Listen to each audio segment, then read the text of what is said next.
tu as lu tes poèmes en magasin. Est-ce que tu peux nous parler de ton ressenti? Qu'est-ce que ça a fait? Qu'est-ce que ça a créé? Mais c'est fou.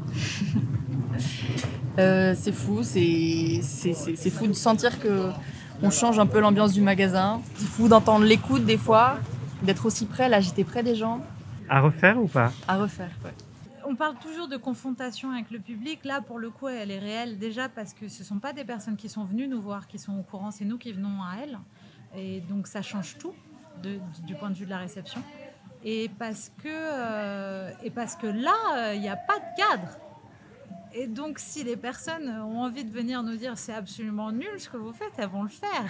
Et donc, faut pouvoir le prendre, mais je trouve ça passionnant. Et à l'inverse, quand une personne arrive et dit ah c'est bien, mais vous étiez en train de dire quoi? C'est de la poésie, j'ai trouvé ça chouette. Ça a aussi une valeur immense. Donc c'est extrême. Dans tous les cas, ce sera extrême. Ouais. Et ça, je trouve que c'est intéressant.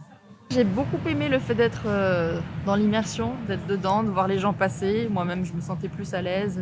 Ce qui m'avait frustrée avant de ne pas savoir vraiment les réactions des gens, là, je ne les savais pas non plus, mais au moins, je voyais des regards. Il y a une petite qui est venue me parler. C'est très différent à chaque fois, parce que l'espace est différent, parce que le micro est placé à un endroit différent. J'aime beaucoup l'idée d'entendre des poèmes dans un micro d'appel, dans un géant supermarché. C'est une idée encore plus poétique que dans un petit.